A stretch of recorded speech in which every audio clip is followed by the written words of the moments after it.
Hello everyone, welcome to Rob's Repairs. Today, you guessed it, I got a good one for you. I pulled the motor on my skid steer. The reason I pulled it is it's got low compression and it just doesn't want to start in the winter. It'll start all day long in the summer, but so anyway, I had some footage and I lost it on the beginning part of this project, but this is where I'm at now. Kind of give you an idea what I did to it. What I ended up doing is I honed each cylinder. I put in a set of rings on each piston, and now I'm assembling it. I redid the head a while back. I just put the rock arm assembly on. I torqued it all down. Next step, oil pan. I put some bearings in it and rings, like I said. I threw the oil rings away already, but here are the piston rings. I believe these are compression rings. The thinner one is the upper and the thicker one's the lower. You can see they're worn pretty good. The engine was lacking compression. It had 90 all the way across and 75, something like that. Here are the old bearings, connecting rod bearings. They're not in bad shape, but I replaced them. All standard too. Standard bearings, standard rings, pistons. I'm going to replace the thermostat here. Got the engine pretty much all apart, ready to go back together. Head gasket and all that was replaced. Carb kit, gotta still put that in it. Things I've done to the motor since I've had it: I did the head thinking that would help on starting, but it did not.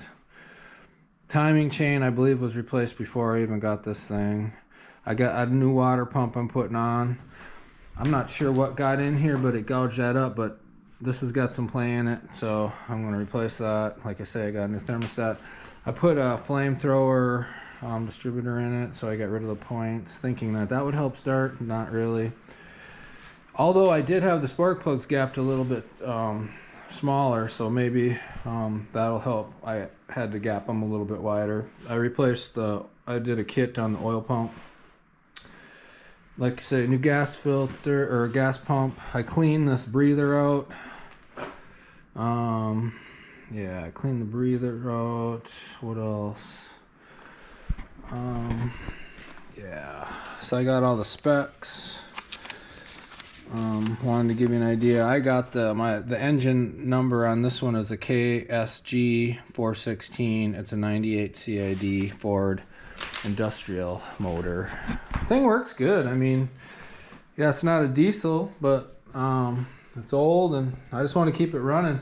I do believe it's going to help get this thing, to start better. It just needs more compression. I wish I wouldn't have lost the video, but the cylinder walls, all of them, looked really nice. I honed them out with my stone. I got like a little stone hone. Yeah.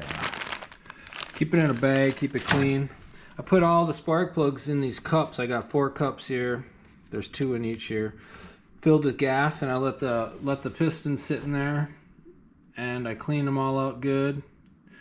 So we got all the carbon off them and all that good stuff. So I cleaned everything. Everything's ready to go back together.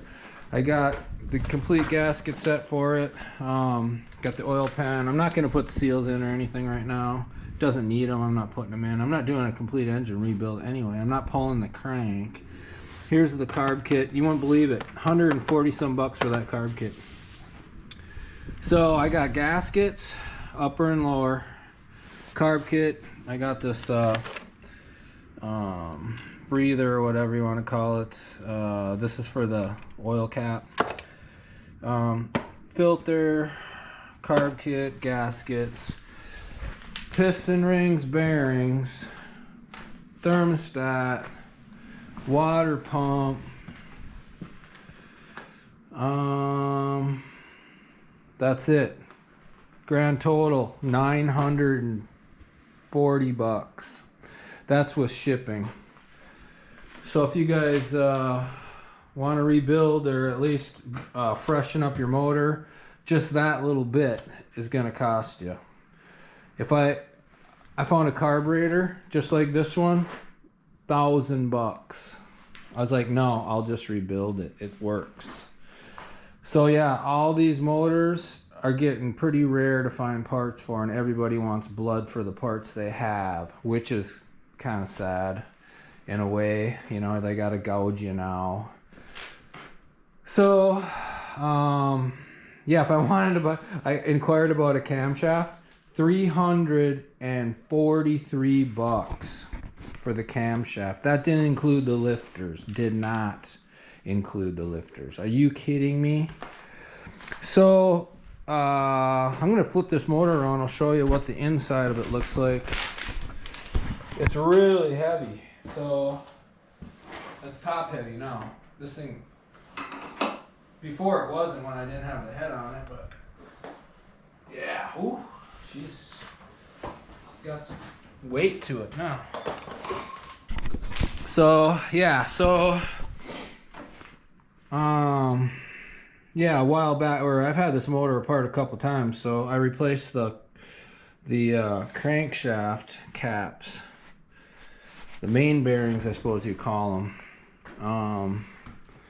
I replaced them a while ago. The timing chain looks really tight and it's good. I was gonna do the timing chain, but I just decided not to because it's not all over the place. I do believe somebody replaced it at one time, so it's in good shape. But yeah, this motor's been apart way before I got it, so so it is what it is. But yeah, I pulled the pistons, put the pistons back exactly the way they were. All the caps, everything was in the exact same spot. I kind of marked everything, as you can see. Put from the back of the engine forward, I got number 1 piston, 2, 3, 4. The caps, the connecting rod caps have arrows on them. Couple of them are going this way, and the other ones are going that way. The middle ones were going forward, and the back and front were going the back way. So yeah, you want to put everything back in exact. So I used a little of this Ultra Slick on the bearings here, and I got everything all cleaned up like I said. So technically this is what I got going. I made sure everything was torqued down. 35 foot-pounds on these bolts. I didn't think that was enough, so I double checked to make sure. And I even got all the specs, you know, I got all the spec charts here, and actually I wrote it down on a piece of paper. But yeah, the piston and the connecting rods 30 to 35, oil pan bolts 6 to 8.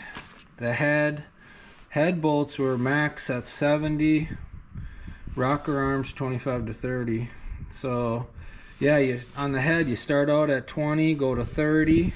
Do this sequence here: 1, 2, 3, 4, 5, 6, 7, 8, 9, 10, and then you do your 50 to 55 on your torque wrench, and then 60 to 65 to 70 on the torque wrench to just hold that pattern, you know.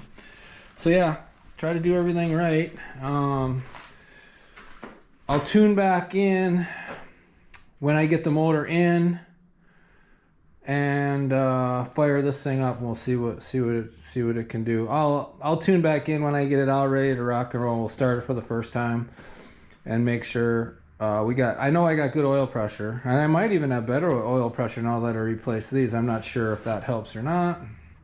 I'm not like the master engine builder. I can take stuff apart and put it back together. So, but it would have cost an arm and a leg if I would have taken this all apart to the machine shop, bored it, put in oversized pistons, oversized rings. That would have been a nightmare. That probably been $3,000. You cannot buy these motors. You cannot find these motors. You can't buy a short block. Nobody's got nothing for this stuff. So if you have an old skiddy like I got, your best bet is to go ahead and try to freshen it up And if you have to bring it to the machine shop, go ahead, but you're going to spend an arm and a leg for the parts. So then you might be better off finding a like a diesel 4-cylinder that would bolt up to the hydraulics. I think I got a Borg Warner pump in there. So technically this flywheel here, right here, bolts to the back of the motor, and this is what goes into the Borg Warner hydraulic pump. So the engine just slides right in to these splines, bolts up to the to the back of it, to the Borg Warner deal. Here's the bolts, and put the starter in there and all the other stuff, and we'll be firing this thing up lickety split. So I'll tune back in after I get the carb kit in, get the oil pan on, get the engine completely in the skiddy.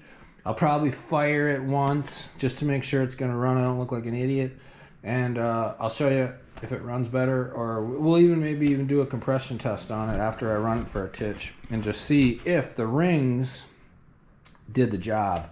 I did a good job honing it. I had a little gauge that a buddy borrowed me, and we measured the insides of the piston walls, and everything was within specs. That's why I decided, why go to the engine shop? Why bore it? So anyway, I'll tune back in after I get the engine in and fired, and we'll see what it does. Wish me luck. Tune back in probably, who knows how long it's going to take me to get it done, but hopefully it'll run good and it'll start good and it'll have way better compression. So yeah, I'll tune back in a bit. Okay, I got the motor back in. It runs. As you know, it was over there in the snow. So I turned it over, got it over into this area under its own power. I just set the timing. 6 degrees before top dead center. They wanted it at 600 RPM and a vacuum line off the distributor. So I plugged it here, and then I plugged the hose. I guess, like I say, I just set the timing. Not sure if it's gonna do anything better for the motor after all that. I don't know. I'm gonna let it run, give it some time, let the piston rings seat, or whatever you want to call it. But it seems to start okay. It started a little hard at first because the distributor was turned. But yeah, let's fire this thing up quick. I'm gonna set you down here. We're gonna fire it, and I'll give you a little idea what it sounds like anyway.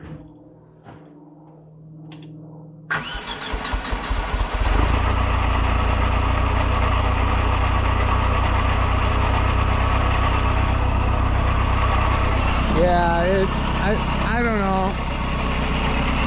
I can't afford to rebuild the motor,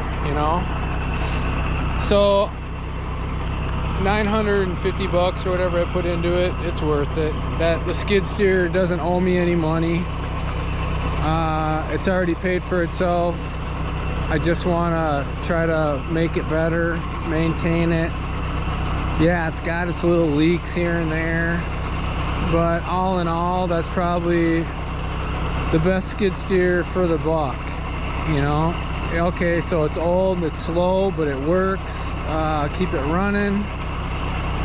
Yeah, I'm tickled pink with it. I built my mound system with it. I can move all my little snowmobiles with it. I can do whatever I want to do with it. It works really good. I got pallet forks with it. I got a snow bucket, and I got a dirt bucket. So yeah, I love this thing. Here, I'm gonna shut it off quick.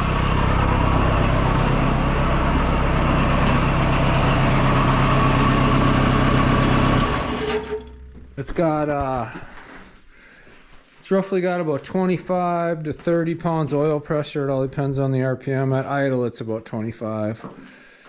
The only hose I replaced on this thing so far since I've had it, about 10.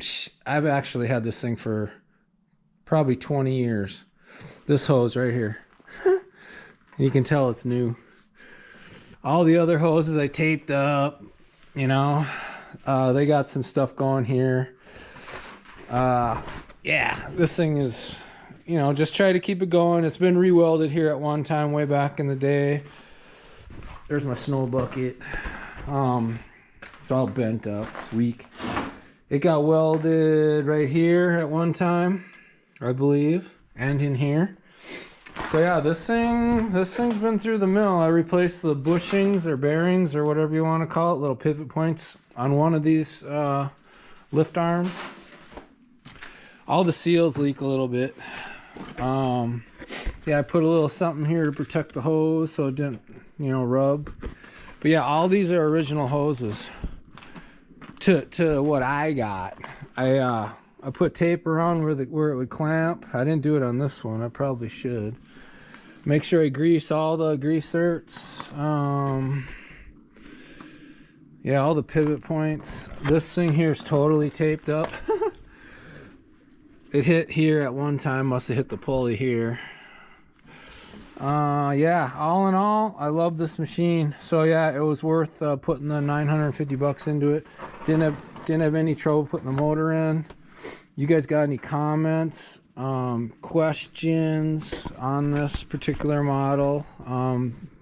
Please let me know if you got any, you know, you got a question on something on how I got the motor out or anything like that. I'll gladly help you.